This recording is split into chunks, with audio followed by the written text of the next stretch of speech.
नमस्कार दोस्तों, एक बार फिर से स्वागत है आपका हमारे हॉरर पॉडकास्ट शो में। आज हम फिर हाजिर हैं आपके सामने एक और बेहतरीन कहानी लेकर। तो कहानी को लास्ट तक सुनिएगा और उम्मीद है आपको बहुत ही कुछ सीखने को भी मिलेगा इस बार इस कहानी से। तो कहानी की शुरुआत करते हैं। तो यह कहानी है मोहन की। उसके परिवार में उसके माता पिता ही थे। अभी मोहन की शादी नहीं हुई थी। वह अपनी आजीविका चलाने के लिए गांव से बाहर शहर में कमाई कर रहा होता है। एक दिन उसके पास एक फ़ोन कॉल आता है और वह फ़ोन कॉल उसकी माँ का होता है और उसे पता चलता है उसके पिता की तबीयत काफ़ी ख़राब हो चुकी है। मोहन अपने परिवार में इकलौता लड़का होने के कारण वह तुरंत ही अपने पिता को देखने के लिए निकल पड़ता है। उसके घर और शहर के बीच का रास्ता करीब 1.5 दिन का था और जब तक वह अपने घर पहुंचता तब तक उसके पिता की तबीयत पहले से थोड़ी बहुत अच्छी हो चुकी होती है। अपने पिता को वह देखकर बहुत खुश होता है और पिता भी उसे देखकर काफ़ी खुश होते हैं। कुछ दिन तक मोहन घर पर ही रहकर अपने पिता की सेवा करता है और इस तरह से महीने बीत जाते हैं। एक दिन मोहन की माँ मोहन से कहती है, बेटा तू शादी क्यों नहीं कर लेता है? तो मोहन कहता है, इस घर में जो हुआ उसको देखकर मेरी शादी करने की इच्छा नहीं कर रही है। तो मोहन की माँ कहती है मोहन से, बेटा तू कब तक इन सब बातों को लेकर ऐसे ही रहेगा? जब उसकी माँ ऐसा कह रही होती है तभी मोहन तेजी से घर से बाहर निकल जाता है। वह गांव में घूम ही रहा होता है तभी उसका दोस्त सुरेश मिल जाता है। सुरेश मोहन से कहता है, क्या दोस्त तुम तो हमें भूल ही गए? मोहन कहता है, नहीं यार, बस काम में इतना उलझा रहा कि किसी को याद करने का समय ही नहीं मिला।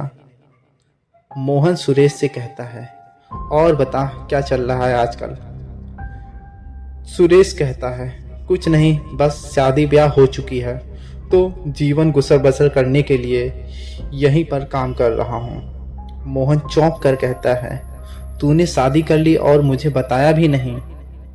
तो सुरेश फिर कहता है, हाँ यार, यह सब कुछ इतना जल्दी हुआ कि किसी को बताने का ज़्यादा समय ही नहीं मिला। तो सुरेश मोहन से कहता है, भाई तू बता, तू कब शादी कर रहा है? मोहन कहता है, अभी मेरी शादी करने की कोई इच्छा नहीं है यार। तो सुरेश कहता है कि कब तक ऐसे ही रहोगे? अब शादी कर लो, मेरी बात मानो तो। और वैसे भी तेरे माता पिता अकेले रहते हैं और उन्हें सहारा भी मिल जाएगा। मोहन कुछ सोचकर कहता है, ठीक है, तू कहता है तो मैं इसके लिए तैयार हो जाता हूँ। अगर तेरी नज़र में कोई लड़की होगी तो मुझे ज़रूर बताना। और कुछ दिन बाद मोहन की शादी हो जाती है। मोहन की शादी जिस लड़की से होती है उसका नाम सीमा होता है। लेकिन मोहन ने सीमा से शादी से पहले एक शर्त रखी और वह शर्त यह थी, जब भी वह मोहन के घर में प्रवेश करेगी तो वह लाल जोड़े में कपड़ा पहनकर नहीं आएगी। सीमा ने आश्चर्यचकित होकर पूछा, ऐसा क्यों? तो मोहन कहता है, यह बात मैं तुम्हें कभी बाद में बताऊंगा। सीमा को मोहन के घर में रहते हुए 3-4 दिन ही बीते थे और एक दिन वह मोहन से पूछती है कि हम लोग के बगल वाले कमरे के दरवाजे पर हमेशा ताला क्यों लगा रहता है? वहाँ कोई आता जाता नहीं है क्या? तो मोहन सीमा से कहता है, वह माँ का पूजा पाठ का कमरा है, इसलिए वहाँ किसी को आने जाने की इजाज़त नहीं है। और ऐसा कहकर मोहन सोने के लिए चला जाता है। रात में जब सीमा सो रही होती है तो उसकी नींद किसी आवाज़ की वजह से खुल जाती है और उसको लगता है कि उसके बगल वाले कमरे का दरवाजे का ताला कोई खोल रहा हो। जब वह अपने दरवाजे को थोड़ा सा खोलकर धीरे से झांक कर देखती है तो उसे दिखाई देता है कि कोई लाल जोड़े में कपड़ा पहने हुए एक स्त्री उस कमरे के ताले को खोलकर अंदर चली जाती है। वह तुरंत मोहन को जगाती है और कहती है, उस कमरे में कोई गया है। मोहन नींद में कहता है, इस रात में कौन जाएगा उस कमरे में। लेकिन सीमा के जिद करने के बाद मोहन चला जगता है और उस कमरे की ओर जाकर देखता है। लेकिन वहाँ का नज़ारा देखकर सीमा चौंक जाती है। उस कमरे पर ताला पहले की ही तरह लटका हुआ होता है और मोहन कहता है, कौन गया है यहाँ अंदर? यहाँ तो पहले की ही तरह ताला लटका हुआ है। सीमा कहती है, नहीं, मेरा विश्वास कीजिए, मैंने देखा है किसी को अंदर जाते हुए। लेकिन मोहन मन ही मन अंदर से सोच रहा होता है कि अब समय आ गया है सीमा को सच बताने का। और वह अपने आप से ही कहता है कि एक दिन मैं सीमा को सारा सच बता दूंगा। अब मोहन अपने गांव के पास में ही एक नौकरी खोज लेता है और दिन में दोपहर के वक्त खाना खाने के लिए मोहन घर के लिए आता है। वह किचन में जाता है और देखता है कि सीमा घूंघट ओढ़कर किचन में कुछ खाना बना रही होती है। मोहन सीमा को पकड़कर पीछे से लिपट जाता है। तभी कुछ ही देर में मोहन के कानों में एक आवाज आती है और वह आवाज उसकी पत्नी सीमा की होती है।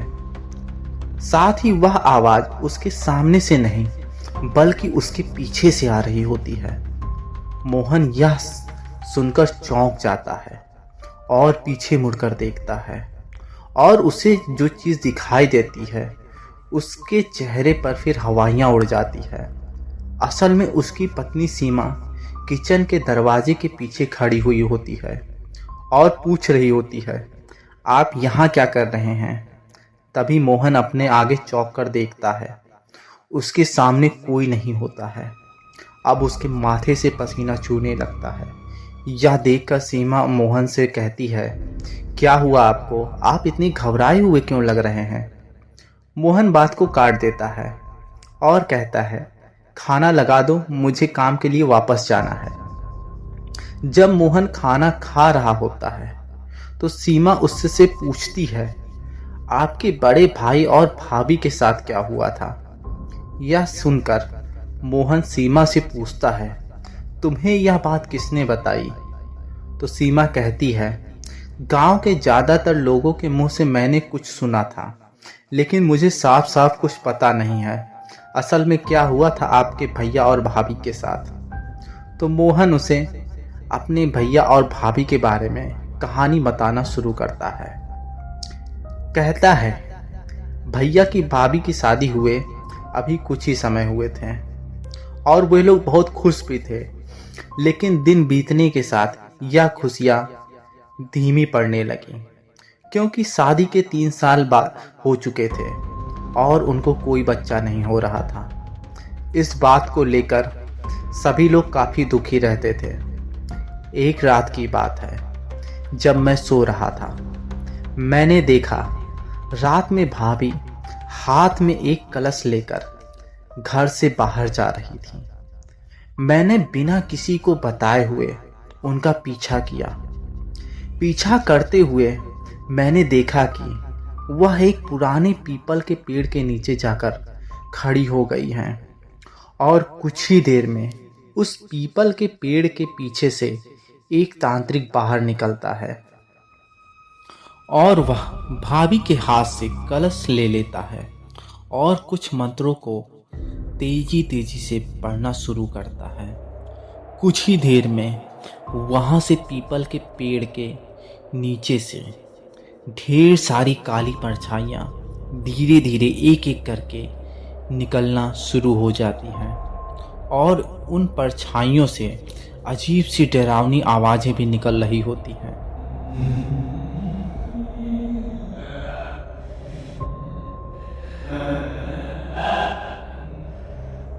यह सब देखकर मेरे रोंगटे ही खड़े हो गए थे। मैं डर के मारे बहुत घबरा गया था और मैंने यह भी देखा कि वह काली परछाइयाँ भाभी के आसपास इर्द गिर्द चक्कर काटने लगी थी और कुछ ही देर में यह सब खत्म हो गया और तांत्रिक भी वहां से चला जाता है। यह सब होने के बाद भाभी वापस घर की ओर चली आती हैं, लेकिन मैं इतना डरा हुआ था कि मैंने उस रात उस घर में जाना अच्छा नहीं समझा और इसलिए मैंने उस रात अपने दोस्त के घर पूरी रात गुजारी। कुछ दिन बाद फिर से यही सब कुछ हुआ, लेकिन उसके बाद से घर में फिर से शांति का माहौल छा जाता है। लेकिन एक रात की बात है, भैया की नींद भाभी की किसी आवाज़ की वजह से खुल जाती है और वह देखते हैं कि भाभी एक अंधेरे कोने में बैठकर अपने बालों को अपने हाथों से नोच रही होती हैं और साथ ही अपने शरीर पर अपने ही नाखूनों से जख्म कर रही होती हैं। यह सब देखकर भैया तेजी से चीखते हैं और कहते हैं, तुम यह क्या कर रही हो?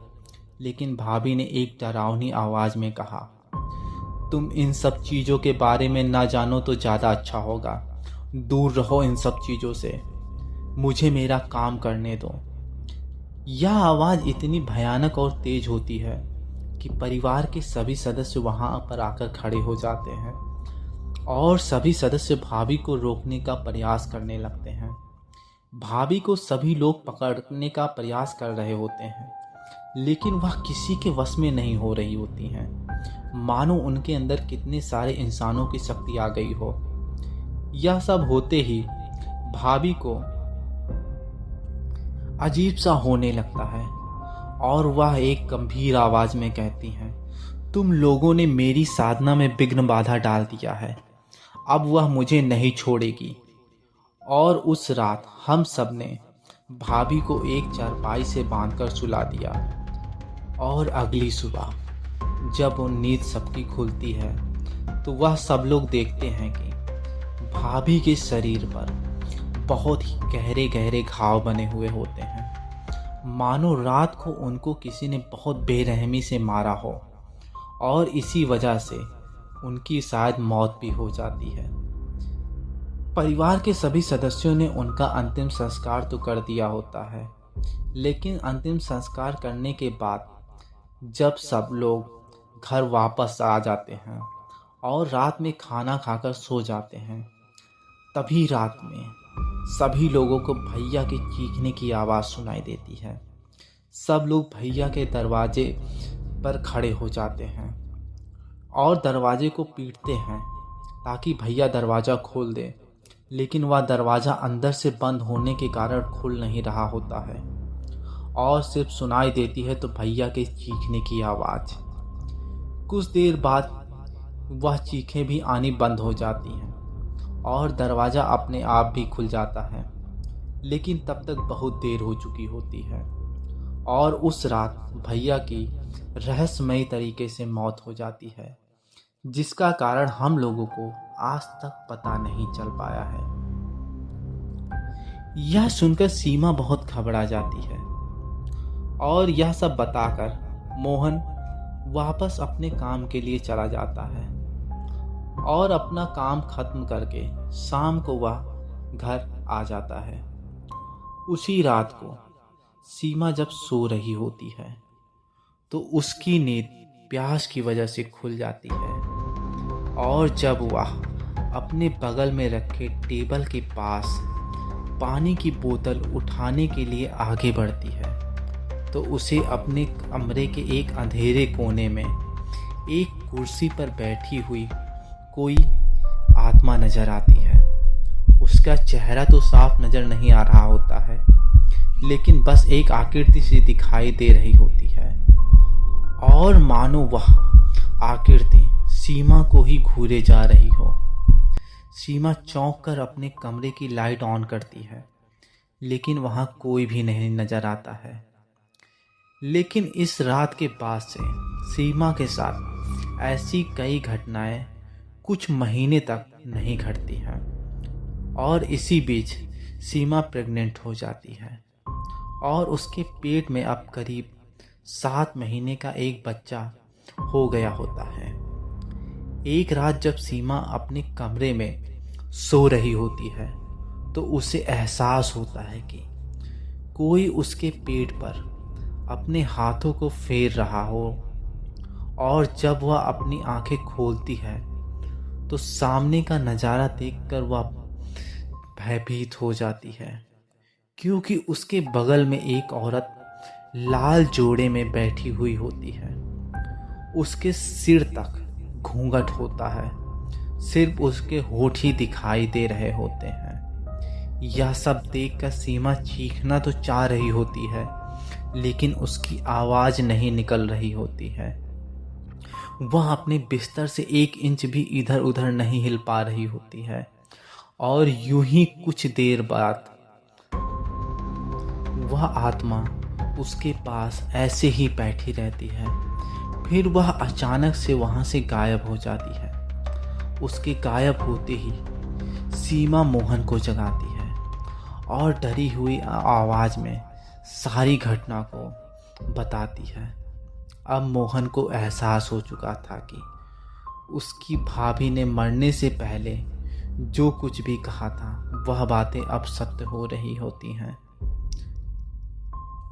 सुबह होते ही मोहन अपने गांव के एक साधु से मिलता है और उन्हें अपने घर में हो रही सारी घटनाओं को बताता है। साधु ने मोहन के हाथ पर एक अभिमंत्रित धागा बांधा, साथ ही उसे एक ताबीज भी देता है और उसके कानों में कुछ प्रक्रियाएं करने के लिए बताता है। यह सब जानने के बाद अब मोहन अपने घर पर वापस चला आता है और शाम को ही उस ताबीज को उसने अपने बगल वाले कमरे पर लटका देता है और फिर सोने के लिए चला जाता है। जब रात के 2 बजते हैं तो वह उठकर उस कमरे के सामने खड़ा हो जाता है। जैसे ही वह कमरे के सामने खड़ा होता है तभी उस कमरे के अंदर से एक अजीब सी चीख भरी आवाज आती है और वह कहती है, मैं इस घर में कभी भी खुशहाली नहीं पनपने दूंगी। मैं तेरे बच्चे को भी छीन लूंगी। तुम लोगों ने मेरे बच्चे को पैदा होने से पहले ही छीन लिया। अब मैं तुम लोगों को कभी खुश नहीं रहने दूंगी। और वह ऐसा कहकर तेजी तेजी से हंसती है और इस तरह से कमरे का दरवाज़ा अपने आप ही तेजी तेजी से आवाज़ करने लगता है। इस तरह से उस घर का माहौल ही बदल जाता है। हवाएं तेजी से चलती हैं, दरवाज़ा अपने आप खटखट की आवाज़ करने लगता है और कमरे की लाइट भी अपने आप ही चली जाती है और इस तरह उस घर में एक अंधकार का माहौल छा जाता है। अब मोहन एक पल के लिए डर तो जाता है, लेकिन उसे अपनी पत्नी और अपने बच्चे का एहसास भी सताने लगता है, क्योंकि उसे पता था अगर वह इस कार्य को नहीं कर पाएगा तो उसे डर था कि वह आत्मा उसके पत्नी और उसके बच्चे को शायद जिंदा न छोड़े। अब वह धीरे से अपने साहस को बढ़ाता है और उस कमरे का दरवाज़ा खोलता है। कमरे का दरवाज़ा खोलते ही उससे सामने अपनी भाभी की आत्मा नज़र दिखाई देती है, लेकिन वह प्रतिशोध की आग में जल रही होती है। मोहन अब ताबीज को हाथ में लेकर उस कमरे में रखे एक बक्से की ओर आगे बढ़ता है। वह आत्मा उसे नुकसान पहुंचाने के लिए बहुत सारी तरकीबें अपनाती हैं। कभी गिलास फेंकती तो कभी गमले को, लेकिन मोहन के हाथ में उस साधु का दिया हुआ ताबीज होने की वजह से उस पर कोई भी असर नहीं होता है और मोहन तेजी से उस बक्से को उठाकर घर के बाहर ले आता है और उस बक्से में रखी हुई सारी चीज़ों को घर के लॉन में फैला देता है और उसके ऊपर मिट्टी का तेल छिड़क देता है और कुछ ही देर में उन सारी चीज़ों को आग के हवाले कर देता है, क्योंकि साधु ने उसे बताया था कि तुम लोगों ने अपनी भाभी का अंतिम संस्कार तो कर दिया होता है, लेकिन वह उस घर को छोड़कर नहीं गई होती है, क्योंकि उससे जुड़ी बहुत सारी चीज़ें तुम लोगों ने एक कमरे में बंद करके रखी हुई है, और जब तक उन सब चीज़ों को तुम लोग नहीं जला दोगे तब तक वह आत्मा बन के वहीं पर भटकती रहेगी और तुम लोगों को कभी भी खुश नहीं रहने देगी। और उन चीज़ों को जलाने से वह आत्मा घर में अब बहुत तेज़ी से चीख रही होती है। जैसे जैसे आग की लपटें बढ़ रही होती हैं, वह आत्मा भी उतनी ही तेज़ी से आवाज़ें करते हुए घर में चारों तरफ घूम रही होती है, मानो उसके शरीर को ही जलाया जा रहा हो।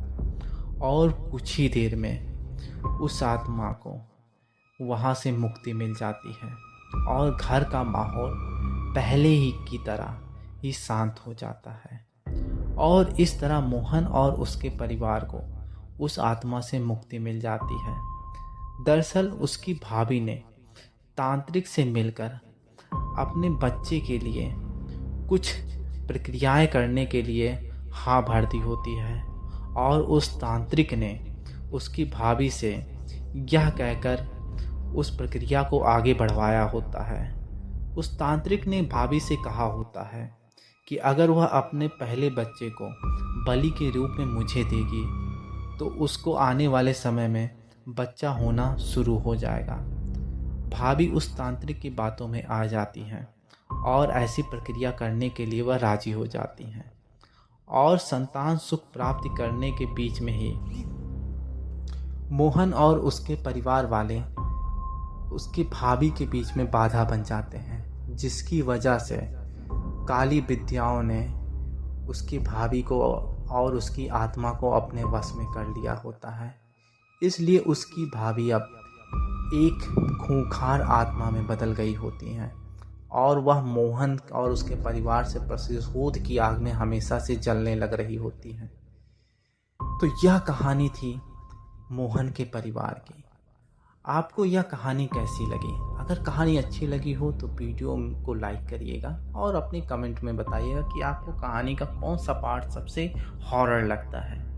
फिलहाल मिलते हैं किसी नई कहानी में, तब तक के लिए आप अपना ख्याल रखिए और वीडियो पूरा सुनने के लिए धन्यवाद।